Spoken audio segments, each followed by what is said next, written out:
my aliens are gorgeous. So gorgeous indeed that the one they call the very ugly man probably looks like a young George Clooney. And they are also, for lack of a better word, human, in the sense that they are neither mucus-dripping monsters out to conquer us, nor angel-like entities out to uplift us into some state of grace. Two standard science fiction tropes. Now, I hope you've gathered from this reading that Traveling in Space is a comic novel, indeed a comic satiric novel. And as you know, comedy and satire depends on pointing a finger at human frailties. Everything from the minor to the most mendacious, malicious, malevolent, and mutton-headed. And I do, in this book, point some fingers at such frailties. But as I try to do something different in an alien first contact story, I am a little bit different, I hope, as a comic and satiric writer in this book, because even though I point my finger at human frailties, I also point out a few human glories, achieving, I think, a very positive view of the potential and future of Homo sapiens. Not that I am not a bit of a curmudgeon. As my family will tell you, often after an encounter with another member of our species whose discourtesy, meanness, stupidity, or ignorance has ticked me off, I will often mutter under my breath, "I hate people." And one of my favorite songs of all time is in Leslie Bricuss's Scrooge, his musical film version of A Christmas Carol, wherein Scrooge marches through the streets of Victorian London singing, "I hate people, I loathe people, I despise and abominate people." And my goodness, sometimes that mantra can really help get you through the day. But that is personal. That is one-on-one. That is mundane, minute, and petty. I hope in reality I truly have a broader vision than that. And I believe my novel provides a broader vision than that, for it strives for a long view. And if you take a long view, I believe you can only be thrilled to be a member of the Homo sapiens species. Yes, I admit it. I confess to you now, I am a Homo sapiens chauvinist. And I am a Homo sapiens chauvinist as a direct result of being an atheist. I should probably take a minute to explain what I mean by Homo sapiens chauvinist.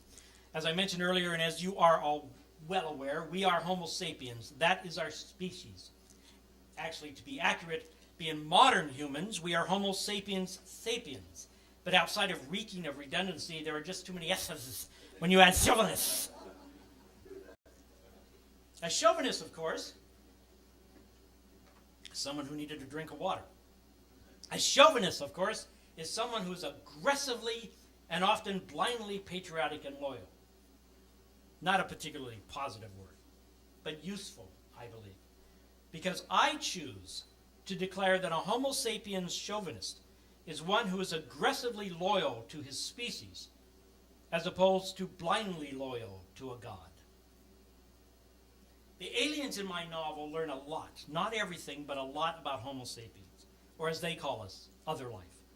They find some of it strange, some of it weird, some of it odd. They find they really like chocolate, red meat, and big cities. They are amused by our politics and bemused by our religions. But they are absolutely flabbergasted when they learn how young of a species we are. Our universe is 13.7 billion years old. The Earth is 4.5 billion years old. Life emerged fairly quickly, maybe 4 billion years ago, but the Homo genus is only 2 to 2.5 million years old. Homo sapiens, our species, is only 150 to 200,000 years old. We dropped the nomadic life and created agriculture only 10 to 15,000 years ago. We gathered in the cities and started writing only 5 to 6,000 years ago. Our thoughts, ideas, and orthodoxy about the universe around us were essentially knee-jerk first impression revelations until just about 500 years ago. And yet, as the aliens in Traveling in Space discover, this other life, who such a short time ago were nothing but nomadic wanderers across the savannas of their cradle continent, have already walked across the mare of their moon. To a species who intensely loves knowledge, and who has taken millennia to achieve it, the other life's exponential explosion of knowledge is exciting, but also not a little frightening. It may kill them, this quick knowledge, but it may also be their greatest glory. The aliens, as they leave us to our planet, are not sure which it will be, but the life-seeder comes down on the side of the latter, and so do I. I am a Homo Sapiens chauvinist. I think this is an important position to take, especially for an atheist. To elucidate, let me refer to another musical, 1776, wherein the founding fathers of America dance and sing to the tunes of democracy and freedom and liberty for white male landowners. But let's not be critical. In hindsight, all great enterprises have to start somewhere. There's a wonderful moment in the play when John Adams has become frustrated to extreme distraction by the moaning and groaning of the other delegates of the Second Continental Congress, who kept worrying about the Declaration of Independence and what it says. They were worried they were insulting the people and the Parliament of England when it was really just the king they opposed. John Adams, finally not being able to take the whining and equivocations any longer, shouts out, "This is a revolution, damn it! We're going to have to offend somebody!"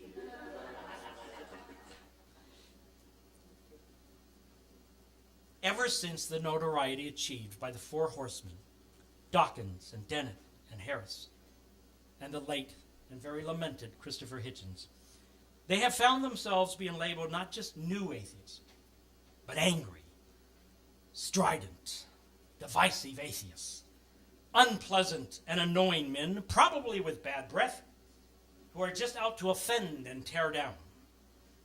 Now I see them simply as men taking a look at and asking questions about things considered by many in the world to be sacred, and therefore not to be looked at and questioned. The position of the Four Horsemen and many others who have joined the conversation, though, is that there is no reason at all not to be looking and questioning at things considered sacred by some. Indeed, that is probably the best reason for looking at and questioning them. But that, of course, is a challenge, a gauntlet thrown down, and having what is sacred to you challenged and questioned is unavoidably offensive. But that is not the challenger's problem. One of the accusations thrown at atheists that I do believe we should take some time to consider, though, is the one that says we atheists are against things. We don't have anything to offer. We don't give people solace, and that our view of the universe is cold, unfeeling, and amoral, and gives no purpose to humankind.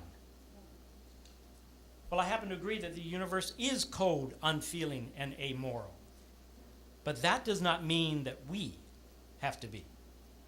The universe is also a vast, stunning, wondrous, awe-inspiring coat, if I may put it this way, of many colors, endlessly fascinating and worthy of the curiosity it engenders in us, worthy of the study and contemplation we are bringing to it. As to purpose, what is the purpose most of the adherents of the three Abrahamic religions seem to feel their faith gives them? To serve their God, to love him, and to hope to join him in some eternal paradise. A not easy task these days, as they have to spend an inordinate amount of time fending off heathens and pagans and atheists and Christmas killers, most of whom are probably oversexed, and worse, oversexed towards their own sex. And not only that, they are contending with the legions of secular humanists who are trying to ghettoize, marginalize, and oppress the children of Abraham, and of course to destroy their faith. Doesn't it seem to you sometimes that what it really takes to be a good and loyal adherent of one of the three Abrahamic religions is a slave's mentality and a persecution complex? Unthinking faith as a purpose. Bemoaning this life and champion the next where there will be nothing to bemoan, and I would suspect actually do. Not for me, for I am a Homo Sapiens chauvinist. I don't want to be handed a purpose, commanded to a purpose, enticed by reward to a purpose. I want to find a purpose. If indeed the universe gives us no purpose, then doesn't that mean we may just have every potential? For a purpose can give direction, yes, but it can also be a straitjacket, can't it? Especially if tightened by other hands. What I propose in Traveling in Space, albeit I hope in an entertaining manner, is that we do innately have a purpose. We Homo sapiens, we have a purpose like all other living entities on this planet to survive. Not individually, of course. Individually, we will all eventually die, but as a species. Beyond surviving, though, we should choose to thrive. And we should thrive by giving full reins to our curiosity and set ourselves to the great task to know. We are a cognizant, intelligent, contemplating species, possibly the only such species in the universe. Of course, we may not be. But even if we aren't, we should act as if we are. For we should act as if we are that precious. For as the great Carl Sagan put it, we are made of star stuff. Not one element in us is foreign to the universe. Our purpose, then, besides simple survival, should be to thrive and to be the universe's means of self-contemplation, to be the mind of the universe. Are we the only mind of the universe? Again, possibly not. But the universe being so large and vast and full of wonder, I think there is plenty of it to go around. Are we up to it? I believe so. That is why I am a Homo Sapiens chauvinist. That is why, despite the day-to-day irritations my fellow humans cause me, and to be fair, I probably cause my fellow humans, I believe in us and our future. The exponential explosion of our intelligence may indeed be the death of us. Many who grew up in the 50s and 60s, or possibly who just look at today's headlines, or who desperately seem to want an apocalypse because we polluting, warmongering bastards deserve no better, might not be blamed for thinking that.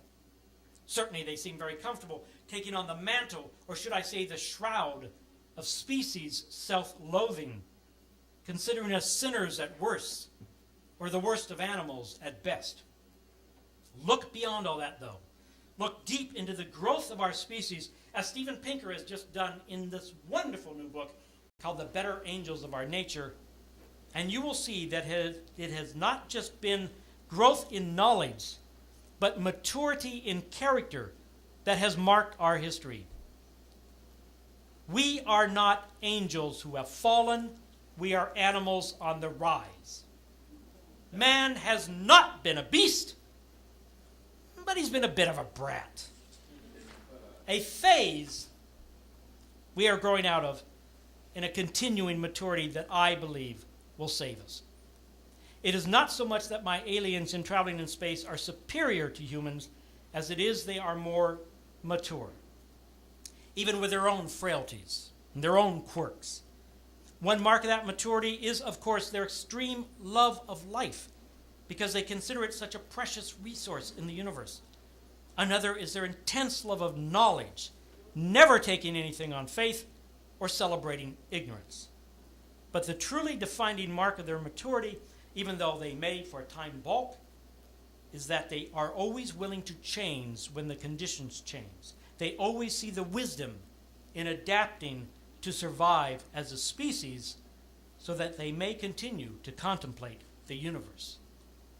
My aliens are, of course, but a metaphor for our future selves, a hope I have for our species, a species with a natural and I think rather neat purpose to survive, to thrive, to know. I think we could all do a lot worse than being Homo sapiens chauvinists. Thank you very much.